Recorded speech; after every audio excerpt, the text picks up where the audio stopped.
vamos dar continuidade àquele estudo que nós estamos fazendo das doutrinas bíblicas sobre o ministério pastoral, sobre o ministério da palavra, já que os batistas, durante o mês de junho, dão esse enfoque, né, ao mês do ministério. Então, os irmãos abram nos textos bíblicos indicados no nosso boletim, 1 Timóteo, primeira carta de Paulo a Timóteo, capítulo 3, versículos 1 a 7.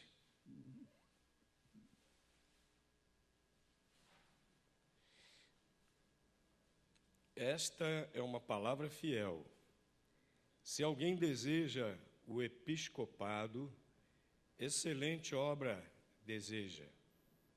Convém, pois, que o bispo seja irrepreensível, marido de uma mulher, vigilante, sóbrio, honesto, hospitaleiro, apto para ensinar, não dado ao vinho, não espancador, não cobiçoso de torpe ganância, mas moderado, não contencioso, não avarento, que governe bem a sua própria casa, tendo seus filhos em sujeição com toda a modéstia.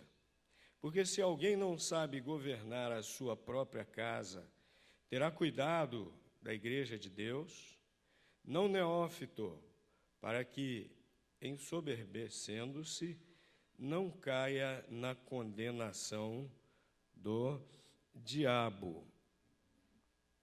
Convém também que tenha bom testemunho dos que estão de fora, para que não caia em afronta e no laço do diabo. Agora, ainda na primeira carta de Paulo a Timóteo, agora no capítulo 4, versículos 13 a 15. Agora é Paulo dirigindo-se a Timóteo, um jovem pastor.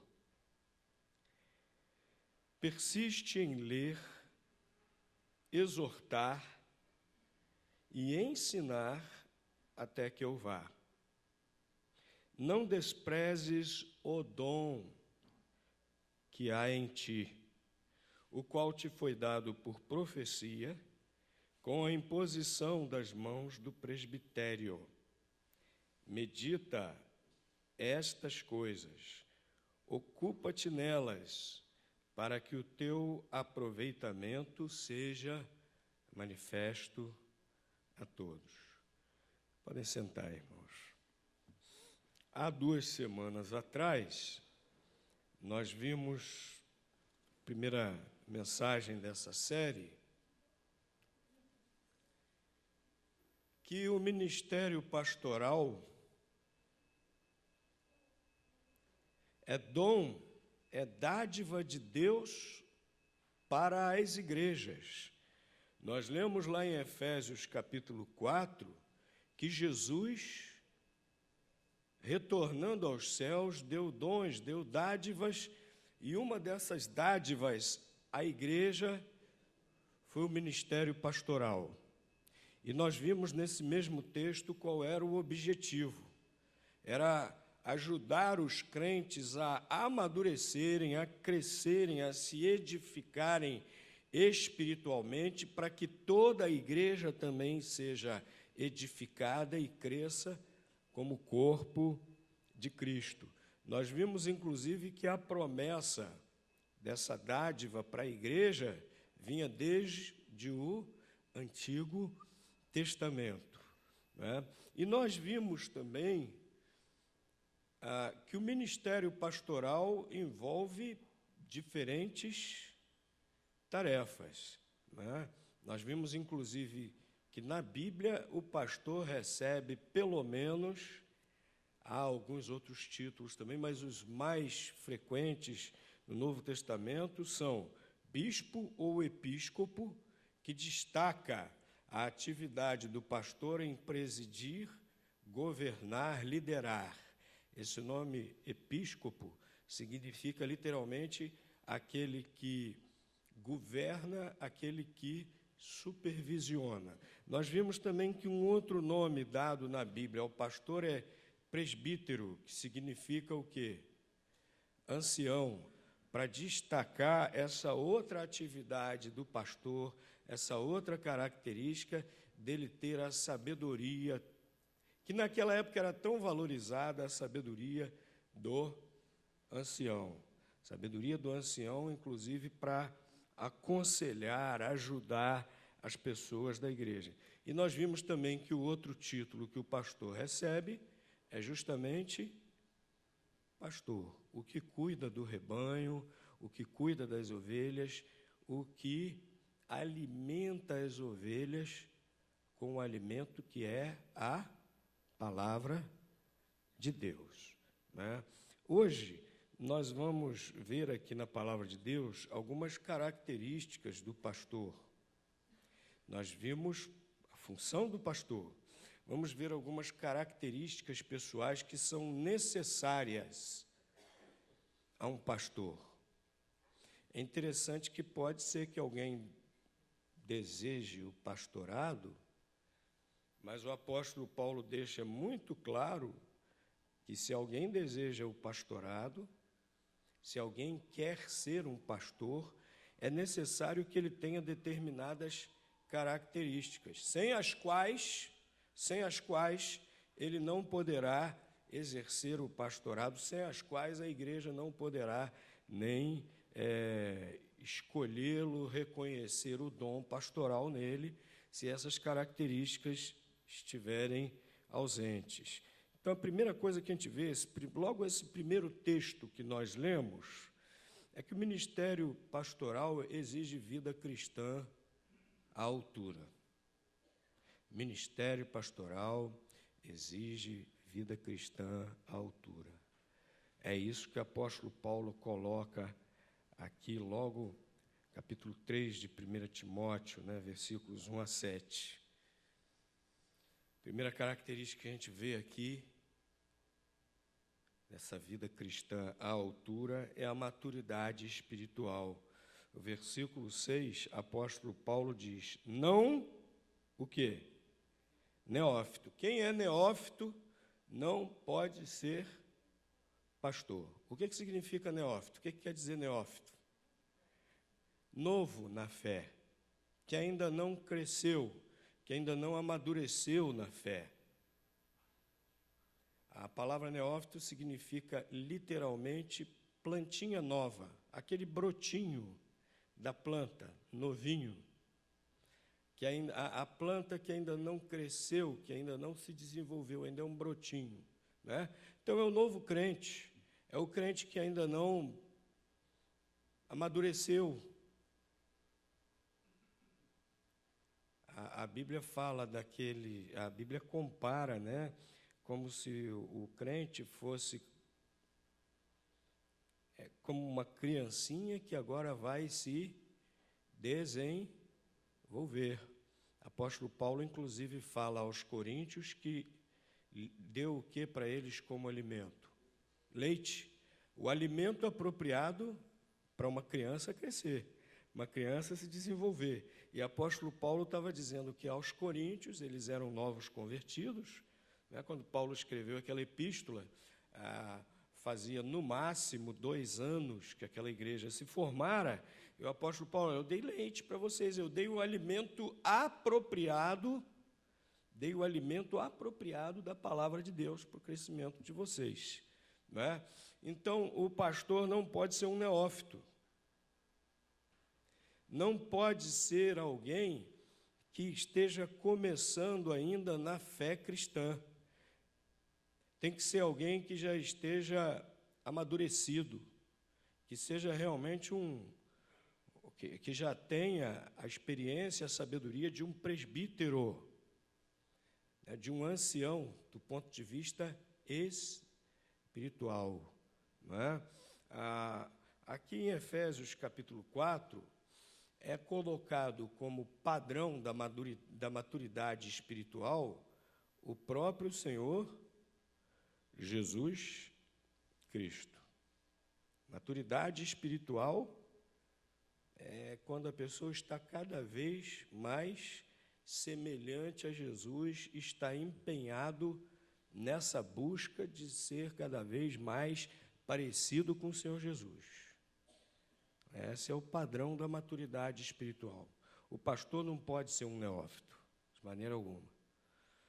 E eu lembro que uma vez na igreja que eu era membro, quando eu era jovem, se converteu um rapaz, e a igreja começou imediatamente, aquele rapaz carismático, que se comunicava bem, que falava bem, e que as pessoas gostavam de estar perto dele, né? Tinha carisma, e muito inteligente, muito articulado. A igreja começou a dar um bocado de liderança para aquele rapaz que havia se convertido, não tinha nem 6 meses, era um neófito. E aí, daqui a pouco, começaram a surgir determinados problemas. Porque ele começou a ficar cheio de si. E Paulo fala justamente sobre esse risco. Não neófito. Não neófito. Por quê? Para que, ensoberbecendo-se, não caia na condenação do diabo. Ainda não é hora. É hora agora de aprender. A hora agora é de aprender a palavra de Deus, a hora agora é de aprender como é que a gente vive como verdadeiro discípulo de Cristo. Agora é hora de ir tendo experiências na comunhão com Deus, para ir amadurecendo. Uma das igrejas que eu pastoreei se converteu um diácono. Que é isso, pastor? Está dizendo que os diáconos precisam se converter? Calma. Calma, não é isso não. Os diáconos não precisam ficar bravos comigo, não é isso não. Converteu-se um diácono da igreja católica. É outra coisa lá, é diferente. Vocês sabem o que é um diácono da igreja católica? Sabem? Diácono na igreja católica é a pessoa que terminou o seminário católico, mas ainda não foi ordenado padre. Ele foi ordenado diácono. É uma espécie, vamos dizer assim, simplificando as coisas, é uma espécie de estagiário, antes de ser ordenado padre. Então, converteu-se. Chegou lá na igreja e converteu-se. E ele já queria assumir um bocado de coisa na igreja. Porque eu quero ensinar uma classe, eu quero isso, quero aquilo outro e tal. Eu falei, pera lá, calma. Você acabou de se batizar. Não, mas eu já me batizei, já sou membro da igreja, já posso. Eu tenho curso de teologia, eu tenho curso de filosofia. Calma lá. Você aprendeu uma teologia toda errada, que não é da Bíblia, não é da palavra de Deus, é de homens. Você agora tem que aprender Bíblia. Você agora tem que aprender fé cristã, realmente. Fica sentadinho lá na classe de novos convertidos, humildemente aprendendo a palavra de Deus. Agora é hora de você aprender a palavra de Deus. Você é um neófito. E às vezes a gente vê uma pessoa, porque tem cultura, porque tem graus acadêmicos, porque tem carisma, porque fala bem, e muitas vezes nós queremos pegar uma pessoa assim e já começar a colocar na liderança. Não, é neófito. Agora é hora de receber o alimento apropriado. Agora é hora de receber o leite. Vai chegar a hora certa, o momento certo, em que poderá liderar, em que poderá até ensinar a palavra de Deus, em que poderá até, se for o caso, se Deus estiver chamando, tornar-se um pastor. Então, a primeira característica que o pastor precisa ter é essa maturidade espiritual. E a igreja precisa observar isso.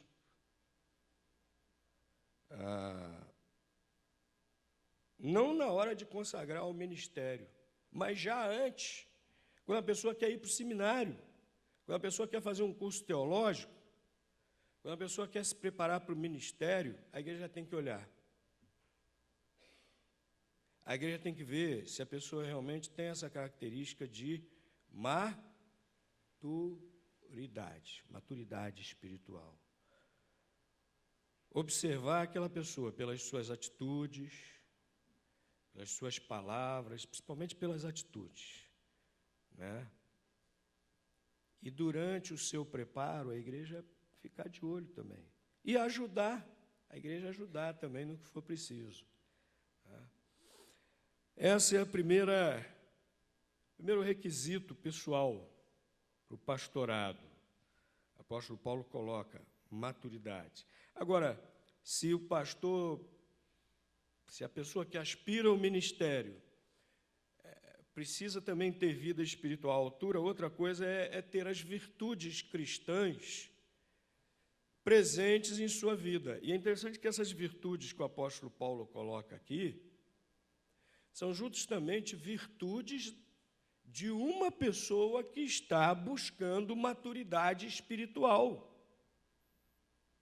São virtudes que vão aparecer naturalmente na vida da pessoa que está buscando essa maturidade espiritual, que está querendo se tornar igual a Cristo, que está fazendo aquilo que o apóstolo Paulo diz lá em Filipenses, capítulo 2, esquecendo-me das coisas que para trás ficam, prossigo para o alvo. Então, essas características não serão encontradas somente na vida do pastor, não. Eu não fui chamado para o ministério, eu não preciso ter essas virtudes na minha vida, eu não sou pastor, eu não sou chamado para o ministério, não preciso nada disso na minha vida. Engano seu, meu amigo. Porque essas virtudes aqui que aparecem são o retrato de qualquer crente que está em busca da maturidade espiritual, que está, de fato, deixando o Espírito Santo de Deus agir na sua vida, que está realmente se alimentando e obedecendo à palavra de Deus. O pastor, então, na sua vida, deve retratar aquilo que todo crente deve ser. O pastor está aqui, 1 Timóteo capítulo 3, deve ser assim, assim, assim, assim, assim. E você também deve ser assim, assim, assim, assim. Todos nós, inclusive o pastor. Inclusive o pastor.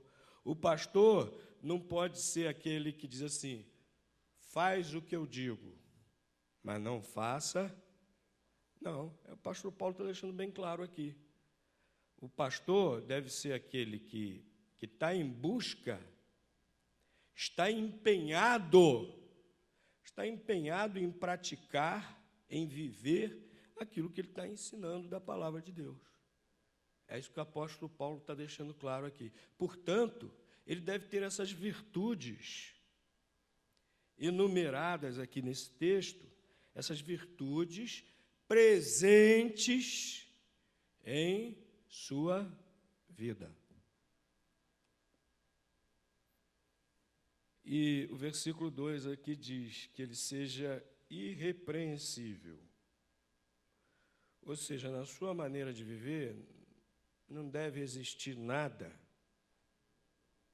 que o torne digno de uma repreensão, né? Da igreja ter que fazer uma comissão para ir lá conversar com o pastor e chamar a atenção dele. Pastor, você está passando cheque sem fundo aí na praça, né? Pastor, você anda espancando seus filhos. Irrepreensível, segundo essas virtudes que são enumeradas aqui. Ou seja, o seu padrão elevado de conduta vai sempre expressar essas virtudes. E ele não vai ser digno de repreensão, né? Agora, o que mais que nós encontramos nesse texto? Essas virtudes cristãs que todos nós precisamos ter, e o pastor também. Vida conjugal e familiar equilibrada. Quem não tem vida conjugal, familiar equilibrada, não pode pastorear. Todos nós temos problemas, nenhuma família é totalmente perfeita. Todos nós somos seres humanos que, de vez em quando, nossas arestas engancham nas arestas do nosso familiar, e aí precisa haver diálogo, ajuste, etc. O que o apóstolo Paulo está dizendo aqui não é que o pastor tem que ser perfeito, totalmente perfeito, e a sua família também totalmente perfeita, não. Mas que seja uma família equilibrada. Seja uma família que não varre as coisas para baixo do tapete. Uma família que está em busca das soluções. Uma família que seja segundo os padrões de Deus. Segundo uma família que viva segundo os padrões que estão aqui na Bíblia. Né? Então, o pastor precisa ter vida conjugal e familiar equilibrada. A gente vê aqui no versículo 2, dizendo que o pastor tem que ser marido de quê? Uma só mulher. Alguns encaram aqui nesse texto da palavra de Deus um mandamento em favor da monogamia, uma só mulher. Eu vou mais além, eu já encaro aqui, é um mandamento, uma ordem de Deus para fidelidade conjugal. Marido de uma só mulher, marido fiel à sua esposa. Fidelidade conjugal. Eu conheço um pastor que já está no 3º casamento. E o triste é que os crentes estão perdendo essa noção da palavra de Deus também. E estão vendo isso com a maior naturalidade, não só os próprios crentes, olhando para si com a maior naturalidade no que diz respeito à vida conjugal desestruturada, mas também dos pastores aceitando com a maior naturalidade. Um pastor que já está no 3º casamento. E a igreja vê isso numa boa. Ele é o figurão da igreja. Não pode. Marido de uma só mulher. Fiel à sua esposa.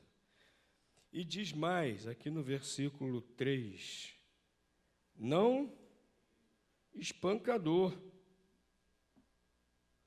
que ame seus filhos, que eduque seus filhos com carinho, com sabedoria, com paciência, e não metendo a mão toda hora por qualquer coisa. Não há nada que justifique espancar uma criança, não há nada que justifique espancar um filho. A Bíblia diz, não retires a vara. A Bíblia não diz, use toda hora o porrete. A Bíblia não diz isso, não. Tem algum lugar na Bíblia escrito, use toda hora o porrete? Não. A Bíblia diz, não retires a vara. A varinha flexível. Que a Bíblia está dizendo que tem que impor limites e, às vezes, até usar castigos adequados. Mas a Bíblia diz que pai e mãe não pode ser, de maneira alguma, um espancador, de jeito nenhum. E se está irritado, se está nervoso, e o filho fez alguma coisa errada, e você está irritado, está nervoso, está zangado, está com vontade de bater no teu filho porque ele fez alguma coisa errada, não bate. Porque você está irritado, você está nervoso, você está zangado, você não vai bater na medida certa para corrigir. Você vai espancar para extravasar suas frustrações. Então, não bate. E, às vezes, não é necessário bater, muitas vezes é necessário conversar, muitas vezes é necessário dialogar com o filho, muitas vezes é necessário advertir. Lá em casa, meu pai e minha mãe tinham um sistema de 3 vezes, primeira, segunda, terceira vez. Né? Aí, na terceira vez, aí sim o couro comia. Mas não era espancamento, não. Não era espancamento, não. E eu dou graças a Deus por isso.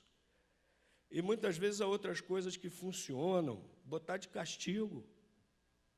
Bota de castigo lá no canto e tal. Muitas vezes funciona até mais do que você sentar um tapa na cara da criança. Onde já se viu isso? Uma vez eu vi uma mãe fazer isso com uma criança pequena, eu me segurei muito para... Eu confesso a minha fraqueza, que não deve ser imitada, não. Mas na hora me deu uma vontade de fazer a mesma coisa lá com aquela mãe. É uma criancinha pequena e aquela mãe, covardia, meteu um tapa na cara da criança. Isso não é corrigir. Um pastor não pode ser espancador. O pastor tem que saber como educar os filhos, tem que ser pai amoroso, sábio, paciente, né? E o versículo 4 diz que governe bem sua própria casa, tendo seus filhos em sujeição com toda a modéstia. Filhos submissos, filhos modestos e não arrogantes e não rebeldes. O profeta Eli, sacerdote Eli, não soube fazer isso. A Bíblia diz que seus filhos, seus 2 filhos, eram terríveis. Seus 2 filhos faziam coisas abomináveis a Deus, de tal forma que Deus teve que extirpá-los para que eles não se tornassem sacerdotes. Faziam coisas horríveis, faziam coisas terríveis, porque Eli foi aquele pai que não colocava limites, fazia vista grossa, etc., né? E não governou bem a sua própria casa. Agora, que coisa linda o exemplo de Filipe, que o livro de Atos diz que ele tinha várias filhas e todas elas eram o quê? Profetisas. Né? Que bom exemplo de pai que soube educar as suas filhas de tal maneira que se tornaram servas muito úteis a Deus, profetisas. Agora, a outra característica aqui, né, dessa vida à altura do ministério, vida cristã madura, o pastor tem que ter um caráter benigno, tem que ter atitudes que expressem esse caráter benigno. Versículo 2 diz que ele tem que ser hospitaleiro, e o versículo 3, não avarento. O que significa isso? Pastor, como todo crente, tem que estar pronto a acolher o seu irmão nas horas de necessidade, tem que estar pronto a repartir o que tem com o seu irmão nas horas de necessidade, tem que ser benigno, tem que ser íntegro. Versículo 2 diz que o pastor deve ser honesto. Versículo 3 diz que não deve ser ganancioso e não dado ao vinho. Honesto, não ganancioso, não dado ao vinho. Fiquei sabendo, há pouco tempo atrás, de essas pessoas que criam a sua própria igreja e se auto-intitulam pastor. Agora é moda isso, né? O camarada aluga um imóvel, bota lá uma placa, arranja pesca, começa a pescar nas outras igrejas e faz ali a sua própria igreja e se auto-intitula pastor, missionário, bispo, apóstolo. Então, numa dessas igrejas, um desses que se intitula pastor, passou cheque para pagar operários de uma obra na igreja, depois mandou sustar. E ainda falou na igreja dele lá, dando como ilustração de pregação, dizendo, ele não agarrou a bênção dele, não foi logo depositar o cheque, não foi logo sacar o cheque. Aí eu pequei de novo, não sigam o meu exemplo nessas coisas, não, de perdão a Deus, porque a vontade que dá também é dar na orelha de um camarada cínico desse tipo, né? Muito cínico, ainda vai para a igreja, ainda prega, ainda usa isso como exemplo. Dá um cheque, operário digno, fez o seu trabalho, depois manda assustar. Ganancioso, avarento. E cara de pau, cínico, ainda chega diante da igreja e fala assim, não é? O pastor tem que ser íntegro, tem que ser honesto, não pode ser ganancioso. E é interessante, o versículo 3 também diz, não dado ao vinho. Tem muito crente que gosta de beber bebida alcoólica e diz assim, não é vinho, vinho pode. Como se o vinho não tivesse álcool.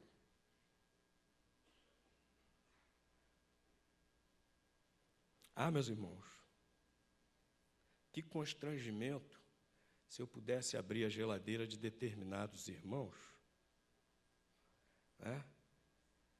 E encontrar lá a garrafa de vinho, lata de cerveja.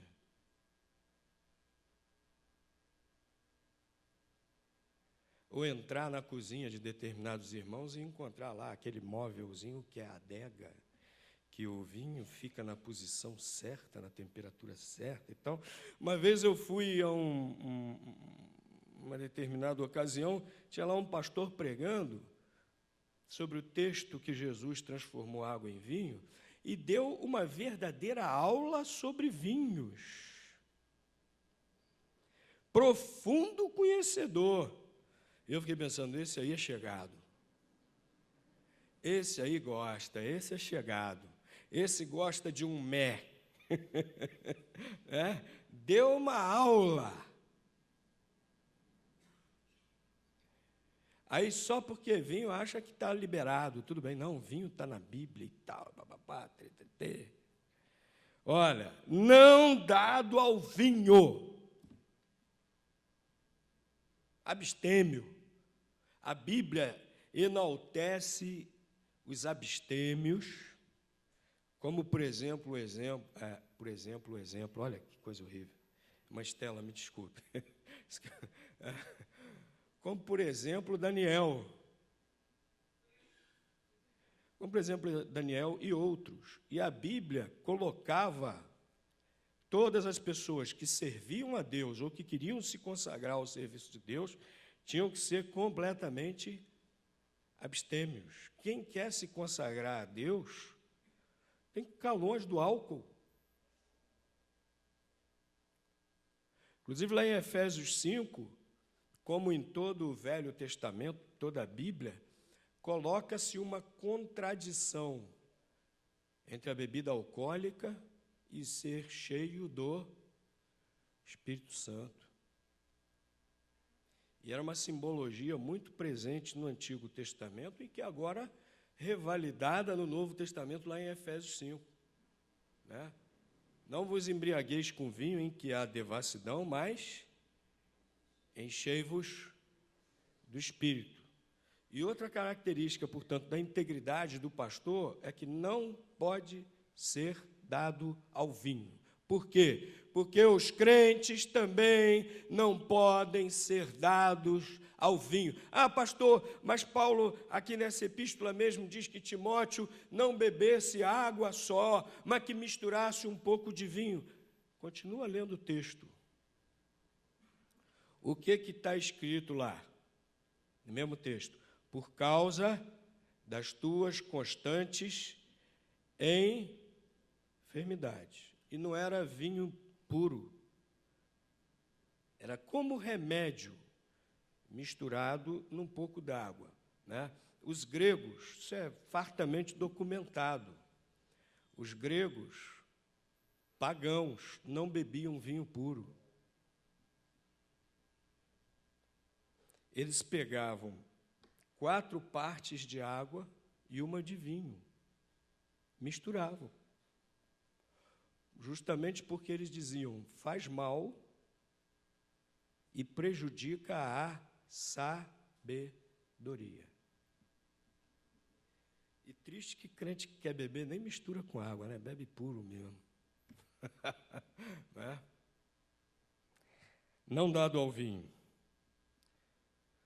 Outra característica dessas virtudes para o pastor estar à altura do ministério é o autodomínio. Versículo 2 diz que ele tem que ser vigilante e sóbrio. Vigilante e sóbrio quer dizer atento e fazendo uso da razão, em condições de fazer uso da sua razão. Atento e fazendo uso da razão. Versículo 3 também diz que é moderado e não contencioso. O que significa moderado e não contencioso? Evita briga, não gosta de briga. Não gosta de discussões estéreis, sem propósito, sem utilidade. Não gosta de facções, não gosta de dissensões. Né? Moderado e não contencioso.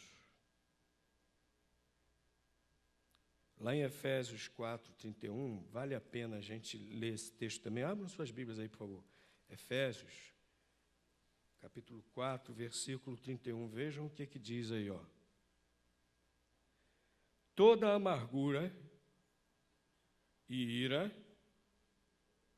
e cólera e gritaria e blasfêmias e toda a malícia seja tirada de entre vós. Então, todo crente precisa buscar equilíbrio emocional, todo crente precisa evitar brigas, todo crente precisa buscar estar a posse das suas faculdades racionais, ao invés de se deixar levar pela ira, pela cólera, pela mágoa. É lixo que a gente tem que jogar fora do nosso coração. Ira, cólera, mágoa. Né? Isso gera gritaria, isso gera blasfêmia, isso gera briga, dissensão. É lixo que a gente tem que jogar fora do coração da gente. Né? E o pastor, então, tem que ter esse autodomínio. O pastor também tem que estar capacitado para o ensino da palavra de Deus. Versículo 2, voltando aqui a 1 Timóteo, capítulo 3, fala sobre isso. Final do versículo 2, apto para ensinar. Nós já vimos domingo passado, na palavra de Deus, que é uma das principais tarefas do pastor, é ensinar a palavra de Deus. Ensinar a palavra de Deus. Nós vimos também aqui no capítulo 4, versículo 13, lemos no início do culto, persiste em ler, exortar e ensinar. O pastor tem que ser apto para ensinar a palavra de Deus.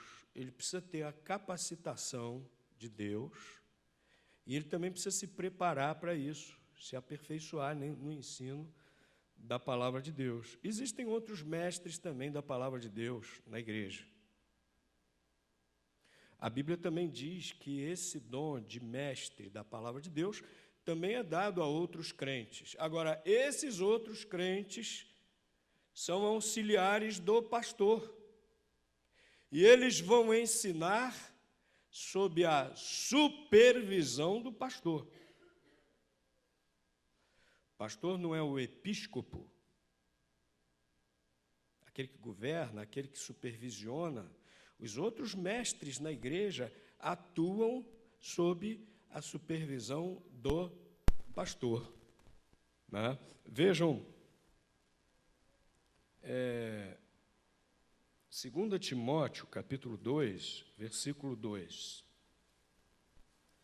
E o que de mim, entre muitas testemunhas, ouviste, confia-o a homens fiéis, que sejam idôneos para também ensinarem a outros. O que Paulo está dizendo para o pastor Timóteo? Olha, o que você aprendeu comigo, agora você vai ensinar a outras pessoas que sejam idôneas, a outras pessoas que estejam à altura.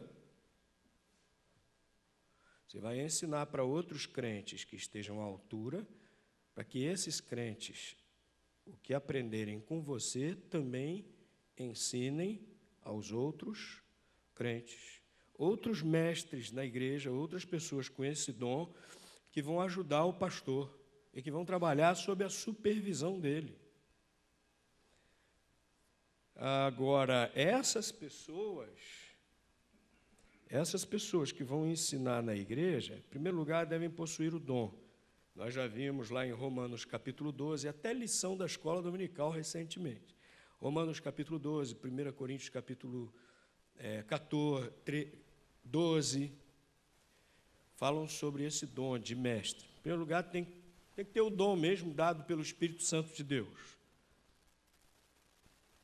Segundo lugar, esses outros mestres que ajudam o pastor devem estar conscientes da sua responsabilidade. Eu quero ensinar, eu gosto de ensinar, eu acho bacana.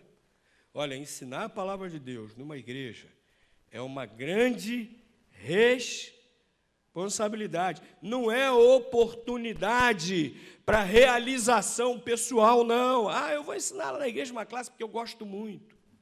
Aquele irmãozinho gosta de ensinar, vamos dar uma classe. Não é assim, não. Tem que estar consciente da sua responsabilidade. Abra aí a Bíblia, Tiago, Epístola de Tiago, capítulo 3, versículo 1.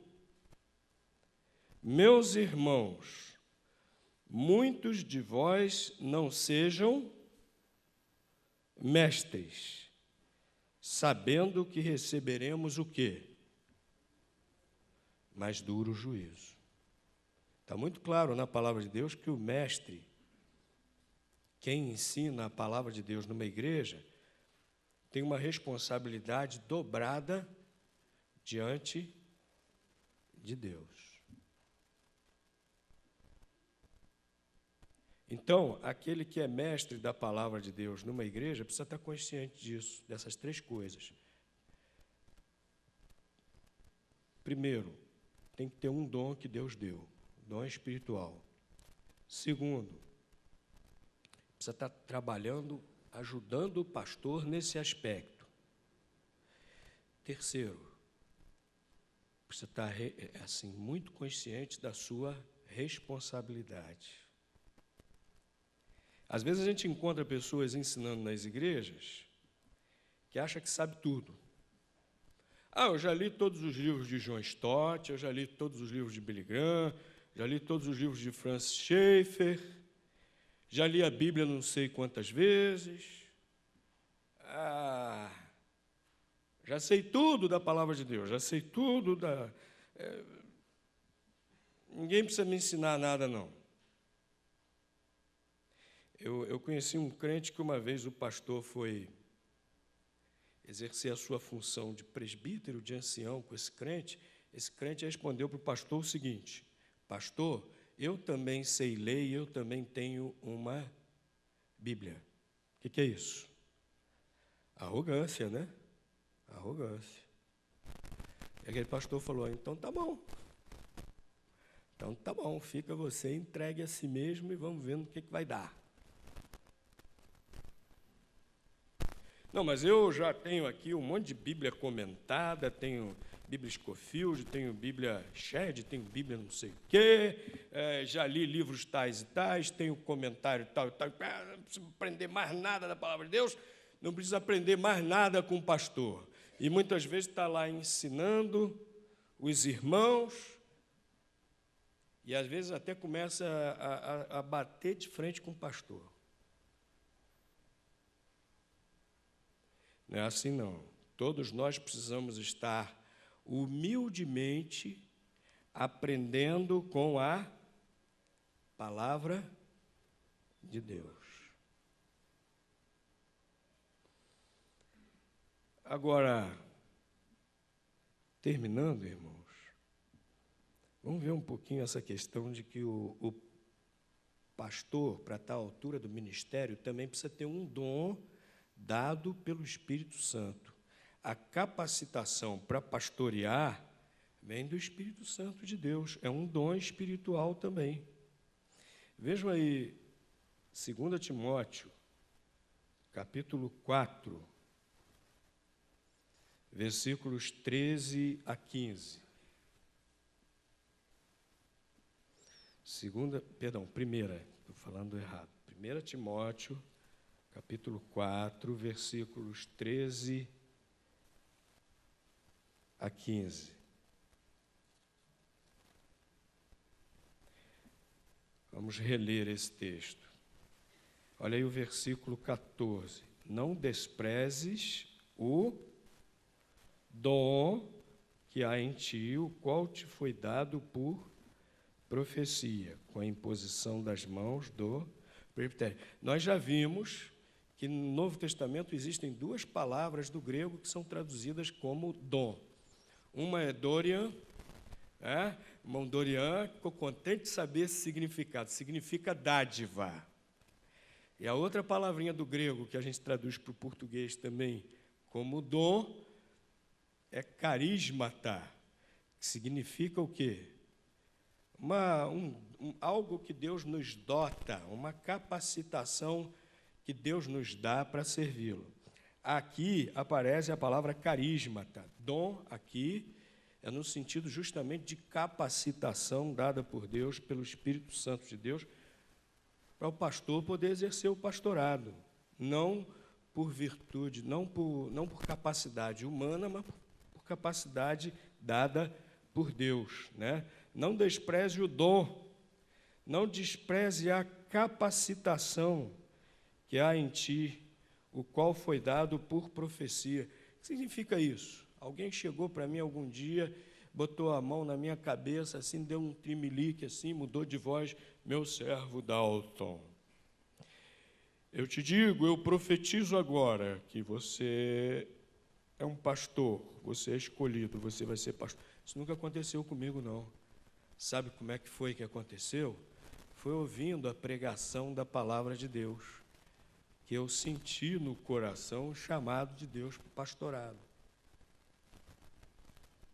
Então, quando diz aqui, por profecia, é nesse sentido.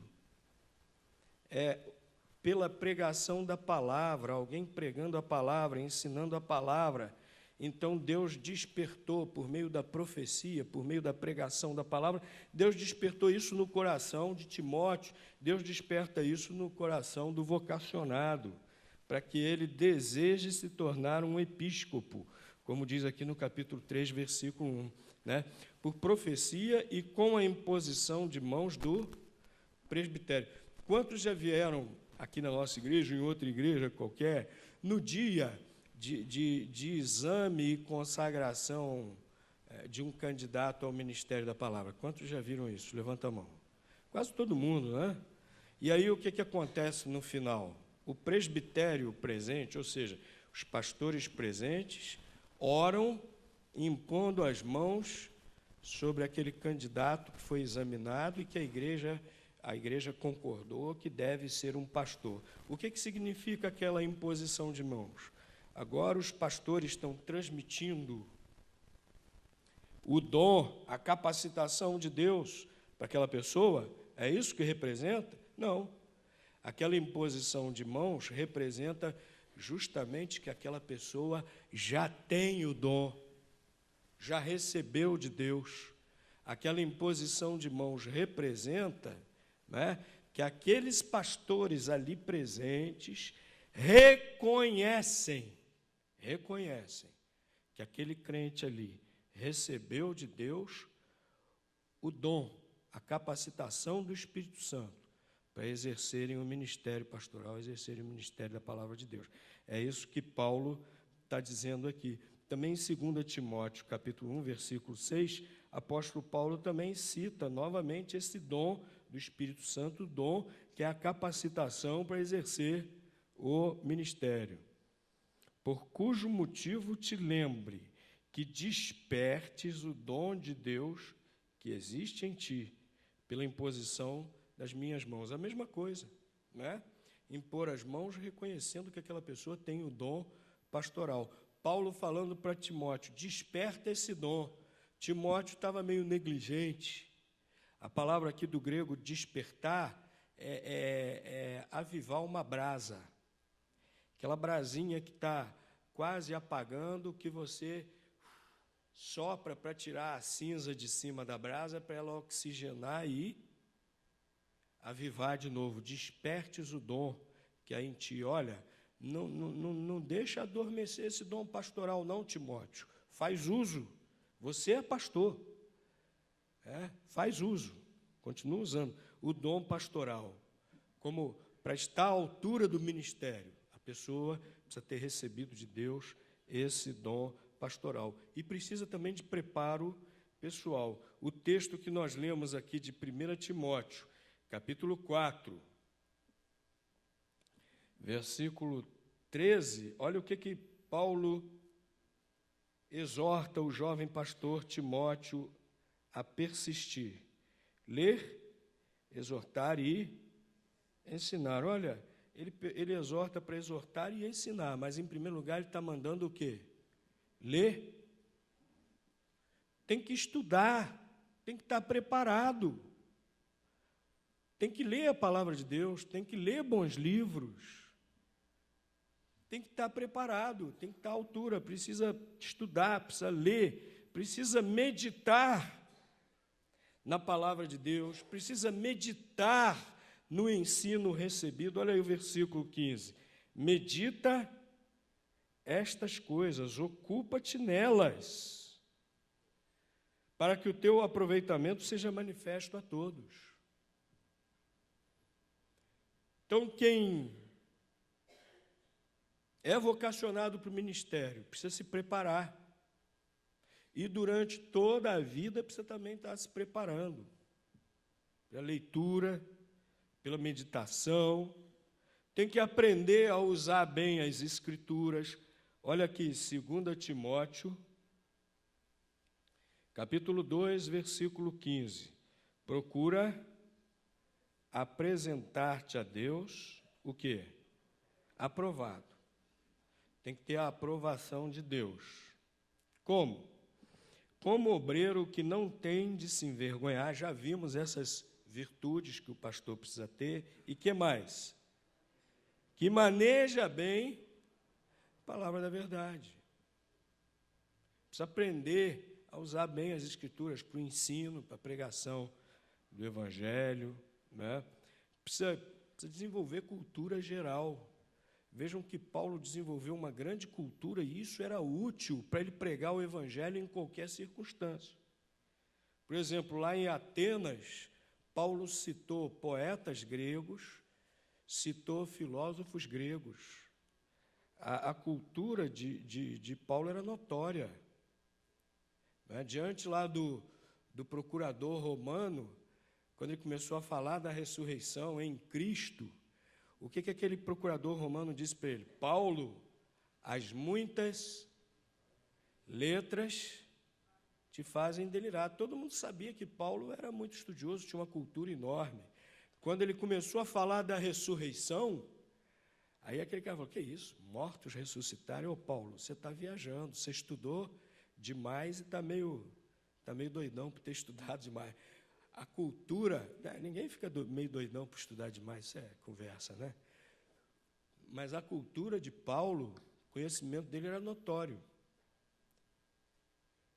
Não é para o pastor ficar cheio de si, eu sou tal, e ficar rotando cultura toda hora, para todo lado, não é isso.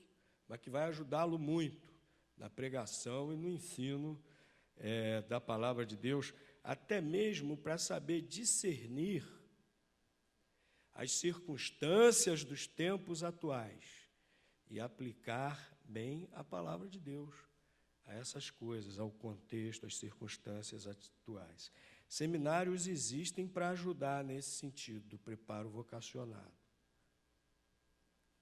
Mas o preparo básico e essencial para um vocacionado é responsabilidade da igreja e do próprio vocacionado, como a gente viu aqui na palavra de Deus. O vocacionado tem que correr atrás. O vocacionado tem que persistir em ler, tem que persistir em meditar. E a igreja tem que ajudar o vocacionado nessas coisas. O vocacionado tem que estar na escola bíblica dominical, aprendendo. O vocacionado tem que estar lendo a Bíblia, estudando.